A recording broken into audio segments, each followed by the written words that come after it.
to a brand new edition of Local Focus. I'm your host, Sebastian Noel. We got a great show planned for you today. We are in the heart of basketball season. Check out our schedule at proviewNetworks.com for all the games we're doing. It's the heart of the season. Also excited today because it's the return of the top 5 list today. I don't know if you remember way back in the infancy of the show, when we were still downstairs in the other studio. We should have a top 5 list every show.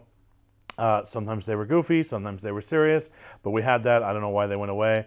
Return to the top 5 list tonight with my guest, the leader of the Cleveland Storm, Daniel Steverson. Daniel, welcome. Yes, sir. Thank you for having me. First of all, I want you to clear something up for me, because my friend, Sean Jimenez, sometimes accuses me of being an anti-Cleveland guy or a Cleveland hater.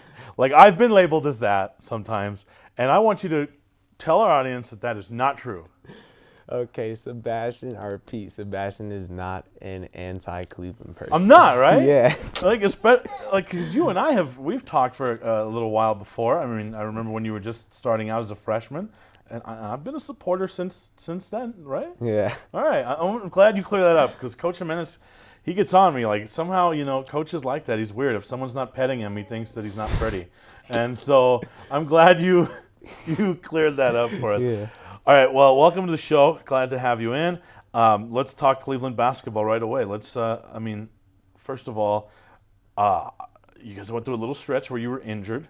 So talk about that. How tough is that? It's pretty tough just like being on the side, not being able to like really do anything but just give energy to the bench. Like, it's kind of stressful knowing you can't play, but just got to take it step by step and just be ready when the time comes. Couple of pieces to that. One, if you are losing, like, that's got to be incredibly tough. Yeah. Like, to watch your guys, your brothers, out there losing. What's that like? That feeling. It's just like a little sting. You can't like exactly like change the outcome. But you just got to be ready and take the punches as they come. The other side to that is I've had guys tell me that it's helped their game tremendously to be able to just watch. Yeah, it really. Tell me about that. It really has, like, just overall, like, in the mental aspect of basketball, just seeing like little things on the court and how your teammates, what spots they like to go to, where they shoot from, and things like that. I remember J.B. White talking to me about that the year that he had to sit out a little bit because of an injury, and it really opened up a new part of the game for him. Maybe, being that quote-unquote player assistant coach where you get to see everything. Yeah. So what are some things you picked up during that time? You mentioned a couple, but what are some things specifically that you picked up during your time on the sideline? Like, when I was on the sideline, I just noticed, like, as like the game goes on, it's always like you can play a part as in like being calm in certain situations, because I feel like when you're just in the game, like, I feel like you're trying to go. And, like, sometimes when you take a step back in the game and just think, like, staying calm. And then, I play with some gritty guys. So, like, I really noticed, like, my team, they really get after it. And there's some hard players and hard workers on that court. Right. But we'd rather see you on the floor. Yeah. I'm sure. How thrilled were you to get back out there? Yeah, it was like a more, like, butterfly feeling. Because I usually don't get that. But, like, since I was out for just, like, that 2-week, 3-week span, just getting back on that court just felt a great feeling. Plus, it had to be a little rough to be during Metro, because the Metro is something pretty serious around here. Like, guys take it seriously. The crowds are a little bigger. Yeah. Everyone's playing at the same time. The basketball community's tight here, right, in Albuquerque. So that's always a special time during that Metro tournament. That had to really sting a little bit. Yeah, it did, because I walked in the first game. I noticed a big crowd that was there, and, like, a lot of people I knew came to watch me, and then just to find out I wasn't playing, I just felt really bummed out. I wasn't able to play in front of all the people that showed me love. And talk about how relieved were the teammates and everybody to have you back in the fold. Yeah, it was pretty relieving for my teammates. Like, just walking around the school, it's a social aspect of basketball. Like, turning corners, people ask me if I'm playing tonight and things like that. Right. The one team that maybe would have liked to see you sit out just one more game, La Cueva Bears, right? So that was your comeback game. And so, that's a game that they led, but you guys pulled it out at the end. You guys have had some tight games this year. Yeah. But again, you guys pull it out at the end. Talk about that a little bit. Playing in tight games, we played through multiple tight games before that. It really brings us together to where all of us as a team can, like, handle tough situations like that and be able to come out with the W. And how does that progress throughout the year? Because, it started. The first one was in Santa Fe, right? You guys pulled out a tight one there, and then how does that build confidence, chemistry, all those things? Like really with the chemistry part, it really just like allows us to be like more like subtle and calm in like those tough situations with the crowds going, everything just here. Really just hone in and stay together as a team. And then like more is like the skill aspect. Like when you get in those situations, you can think back like to the beginning of the season, like, yeah, I've done this before. There's no need to be nervous and things like that. What about La Cueva and Cleveland? That's a pretty serious and healthy football rivalry. Yeah.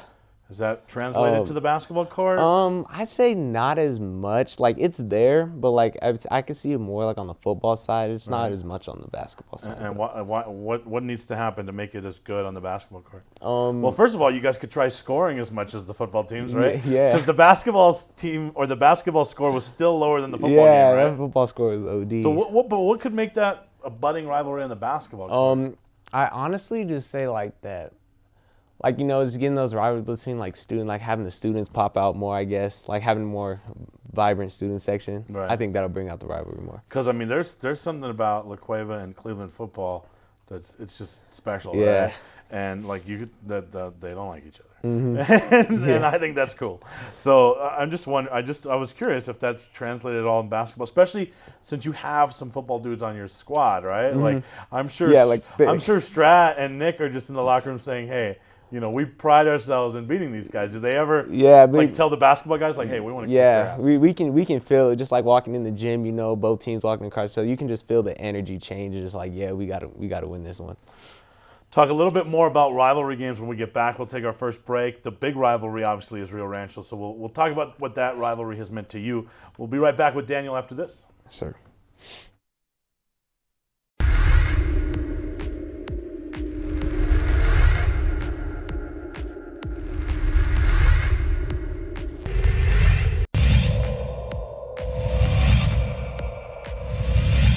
Nelson, he's got 3 fouls, so he doesn't really want to be getting the ball. Could be the dagger. That's Gomez! Inside. Hochschild gives it up. Shot is up. Oh!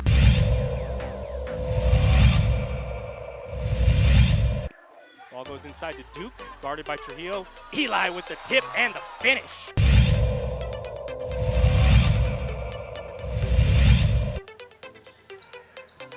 Schermerhorn on the drive. Yes, strong fit. She's gonna got numbers. Going to 1 make it. second. She slips it in just a. Still some time. Montoya, plenty of room. Yes. Wide open long ball for Jason Montoya.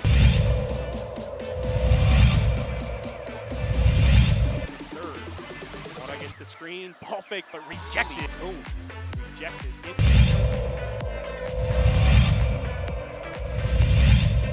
Quickly, or if they hold for the final.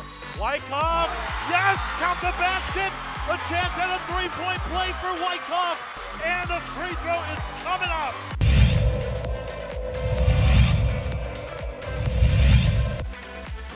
Catch and shoot. D-Hill, give it to the hot hand. Why not? We're happy for the boys, and oh boy.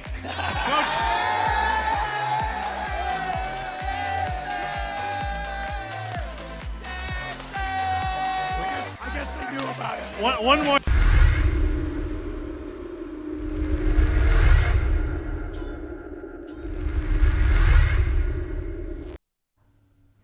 All right, we're back with Cleveland's fine guard, Daniel Steverson. We were talking about rivalry games a little bit before we went to break and what La Cueva Cleveland's meant on the football field, but that's clearly not your basketball rival. And with district play, Rio Rancho, that's the rivalry. What does it mean to you?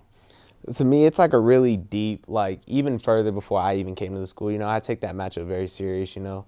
Always want to come out the win because, you know, you always cross paths with dudes like walking to the store or something. You'll see them, you know, you just want to get that edge on them. You just got to beat them every time. Where did that start? I don't like the rivalry or like. For you personally? For me, it started when it started my freshman year after, I think it was COVID year, the first year after COVID. We played them, I think, at their place, and it was a lot of people for a COVID game or whatever. and I could just tell the energy in there was crazy. And so, like, I didn't play much just because it was my freshman year, but, like, watching those dudes and how they played, I was like, all right, I got to bring it for these matchups. And, Right. Yeah. Now, I talked to a lot of guys about this on both sides of the rivalry, and they kind of talk about how, it's a rivalry, but we're all friends and all that and other stuff, which kind of disappoints me. But is there like a Rio Rancho dude that you like legitimately like I want to beat that guy? No, not really. I mean, There's no cameras here, just no, you and I. Not really. It's just like, I mean, every time I go on the court, obviously you just want to kill. I mean, I don't have a specific player I need to hone in There's on. not like one No. dude that like his face is extra slappable or anything like that. No, Like that's how rivalries used to be, right? Yeah, I mean, like that might be for some other people, but for me, not exactly. No, I don't. There's not like one dude. I'm like, okay, if I could pick the guy. All right, let me phrase the question a different way.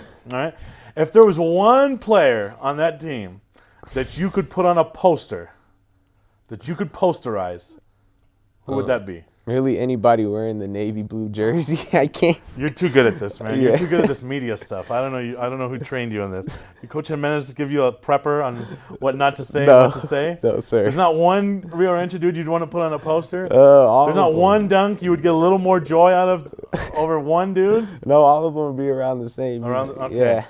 Are you sure? Yeah, I'm sure. Okay. Because like. I mean, I can't speak to this year's team, but like in previous year's teams, Yeah. I would say like, if I could dunk on a Patterson, I would want to put a Patterson on a poster for sure, right? You know, especially, like a David, he's the one who talks a lot, right? Because he's so good. I would want to put a Patterson on a poster. So there's no one like that. No, nobody like that. Not one. No, sir. No, all right. I tried my best. So you talked about it is a rivalry to you, and it does mean a lot to you. So what is it? What's different about when you play them versus when you play anybody else? When you're playing them, it's almost like a bragging rights kind of thing, because you got obviously like the outsiders, like the people who go to the games, hyping you up, going to the game and things like that. So, you really just want to win. That's what makes it so important because some of the dudes on the other team. So if you do beat them, it's like almost you could talk about it and bragging rights here and there. Yeah, Yeah. it happens, right? Yeah. But what about like on campus? It's a big deal too, right? Yeah, Like, yeah. Students know, right? Students Yeah, know when they those know. games occur. Yeah. Talk about that. They for sure know because every time we have a game down there, it's usually our most packed game. And like a lot of my friends who don't play basketball, like they know the other players and they'll like be talking about it throughout the entire day, Right. things like that. Yeah. When one of your friends comes up to you during school, do they ever say, "Man, I hope you put so and so on a poster"? Yeah. What do they say? What name do they give you? Do they ever say like when you're at your locker? Does anyone come up to you and say, "I want you to dunk on Bynum tonight"? No, nobody exactly really said. They just say just put anybody on the poster that jumps with you. You're too good. You're too good for this, man. You're too good at this. All right. What about now? I would argue that even though that's your rival, right? Mm-hmm. Your best games in the district, or the tightest games in the district, or the most entertaining games in the district, are usually against Atrisco, though. Yeah. Right. So talk about that a little bit. I'm playing against my dogs, Keith and Tay. I play AAU with them. It's always a fun matchup. It's almost like a Milo rivalry, just because they're my friends and stuff. You obviously want to win, things like that. They're a tough team this year, but you got to come out with the dub when you do play them. All right. You're going down the lane, right down the middle. Mm-hmm. Defender on the left, Marquise Renfro. Defender on the right, Tay. You can only dunk over one. God. Which way would you go? Okay. And don't say Tay because he's so much shorter. No. Keith and Tay, I already know the answer. It's Tay, because I work out with Tay all the time. You're always talking about. He said he's gonna dunk on me, and I would tell him I'm gonna dunk on him. But it would be a little more funnier just to dunk on Tay. Right. Yeah. Now, those games have been tight. They've been close. Yeah. Same thing with Rio Rancho. You guys have had traditionally some very good games against Rio Rancho. Yeah. I mean, so talk about that. So like having those tough games, I mean, it's almost like a matchup perspective. You got to look at it as that. Cause like everyone, like I feel like we're all well skilled across the board, and they are too. So playing in those tough games, you really just got to mentally like hone in on things and just play hard. Traditionally in that district, most of the district goes to the playoffs. But despite knowing that a lot of the district's going to go to the playoffs, it's got to be a grind. There's no nights off. I mean, talk about that. It definitely is a grind, just because being Cleveland High School, as it is, being one of the biggest schools and best schools in the state, It really just having a target on your back every single time you're on that court. Because literally almost every single team we play, they have their best game against us. So, you know, it's always wanting to come out ready and attack and just staying disciplined. And then talk about that as it relates to you as an individual player, because, yeah, I agree, right? When someone plays Cleveland, that's a little extra special, right? Because it's Cleveland. But then to be the dude on that team, Yeah. I would imagine you're seeing the best defender. They're really getting up when they play you. So talk about how that affects you as the individual. As an individual, you know, I prepare for things like that throughout the season. I train for it. So when that happens, it's almost like I have a feeling it's going to happen. So I don't exactly feel the pressure coming from it, but I know what I have to do in order to get that win. We talk about how special of a program it is, you know, and there's some guys that came ahead of you that really made it that, right? Yeah. So, you know, talk about your relationship with some of those guys, because you're kind of like the bridge out of that, the Watson years, the Hasbury years, the Jalen Munn, right? Those, you know, that group was together for so long. Yeah. And then you're the next guy. Yeah. So, right? So talk about your relationship with that dynasty, if you will, right? Those guys. Yeah, those are my guys. I just seen Trey after our game, too. He came to our game or whatever. I still text all of them, you know, just getting in the gym with them whenever. And I really did learn a lot from them just sitting on the bench, like really watching how they interacted, how they played together, how they reacted to bad plays, good plays, and being like what I really liked about them was how they just been able to stay level throughout everything. What's some of the best advice that any of those guys have given you? Have fun, really. Like, I really, like, this season, like last season, you know, I was really focused on it, but, like, I feel like I didn't have fun as much. Really, now what I'm focusing on is just taking everything in, enjoying every moment that I have on that court. And then you turn on the TV on ESPN and there's Amir playing, right? So how cool is that? I mean, yeah. To know that guys you used to run with are playing at that next level. Yeah. That's something that can realistically happen, right? Yeah, it's just really good to see that, like, coming out of New Mexico, as we're seen as not a basketball state, just seeing, like, some of my guys go out there and play, like, against top competition in the nation, and just, like, it's surreal. And why is that New Mexico's seen as not a basketball state? Because I think we have some pretty good dudes here. I think, honestly, it's just because how nobody really knows what New Mexico is. Because, like, I have out-of-state, like, family members, my cousins stuff. They all in, like, Tennessee and all those areas. And, like, I'll tell them I'm from New Mexico. And they'll be like, Mexico? So they don't really – most people don't even know it's a state, which is outrageous. Right. Yeah. Take another break with Daniel here. We'll get to the top 5 list. We would like to thank the following sponsors for making this broadcast possible. Well, I'm going to the frontier, walk up to the cashier, order up a root beer and a number one. Cover it with green stuff, one scoop is not enough. Find a booth is real tough, back by the Duke. Meet my family, meet my friends in the quirkiest restaurant I have ever been. All of Albuquerque's favorite spot, it's the Frontier Restaurant. Don't sacrifice quality and flavor when you're in a hurry. Golden Pride offers ribs, fried chicken, green and red chili breakfast burritos, and Frontier Cinnabons. 4 great locations, or visit us online at goldenpride@abq.com. Golden Pride Barbecue Chicken and Ribs, proud supporter of Proview Sports Network.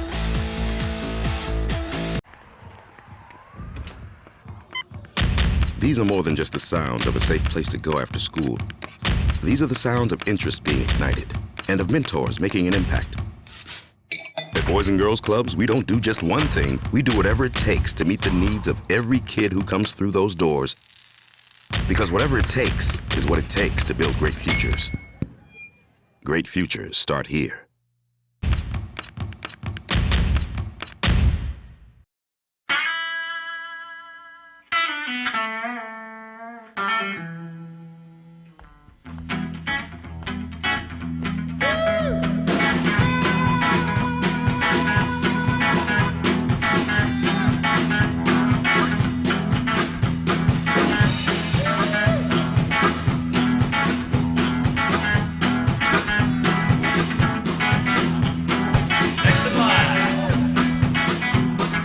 Rudy's is a proud supporter of Proview Networks. All right, we're back with Daniel here. We're talking hoops. We're talking Cleveland Storm basketball. And we talked about that kind of the wisdom that those guys, gave you. And you got younger guys in that program now, right? And Yeah. so you're the dude. So have you started to embrace that leadership role? Yeah. Or what's that like? I really coming into the season. I really wanted to be able to hone in on that, like taking that leadership role and just being like a key binder in our team, like such as my guy Remy, the freshman, obviously. Right. Yeah, just being able to teach him like certain little things just to increase his game little by little.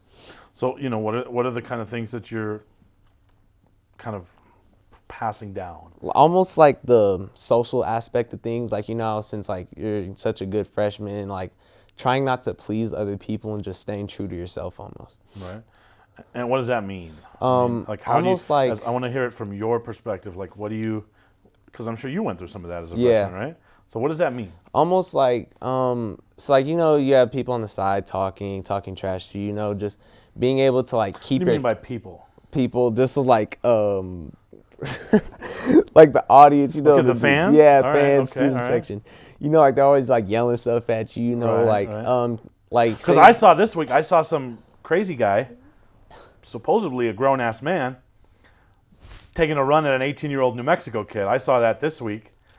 So, like, stuff like that, right? Yeah, That's yeah. real, right? That Yeah. happens. I mean, Yeah. it's shameful, and it shouldn't happen. Yeah, but it happens. Like things like that, like say if you have a bad game, you got people talking overrated, things like that, just being able to keep that confidence in yourself and like not letting the outer noise phase you and just being able to keep being a good teammate and Right. good player in general. The thing is, like, I always laugh at the overrated thing because you hear it a lot, right, Yeah. at basketball games. Well, they never yell overrated at the 8th guy off the bench, right? Yeah. So, like, and when you do, if you do yell overrated, chances are it's because you're losing to that team, right? Yeah. So then you're yelling overrated.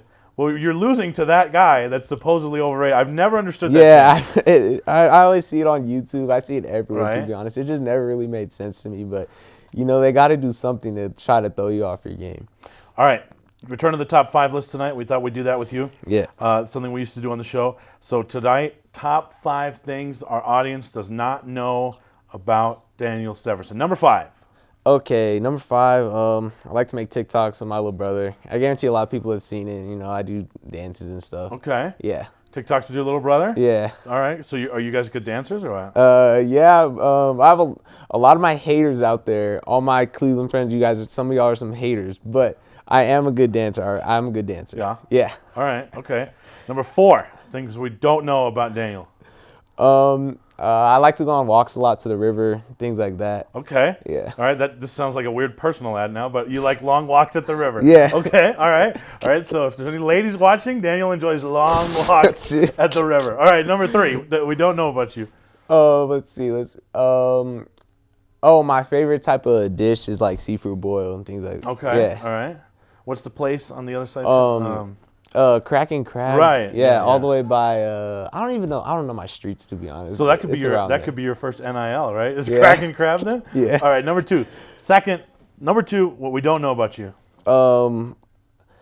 Okay, I know a lot of people won't believe this, but my favorite subject is English. It's like a lot of people's least favorite subject, Okay. but Why is that? I don't know. I like writing, like sometimes, not all the time, but it is my favorite subject. in Okay. school. And the number 1 thing that our audience doesn't know about you.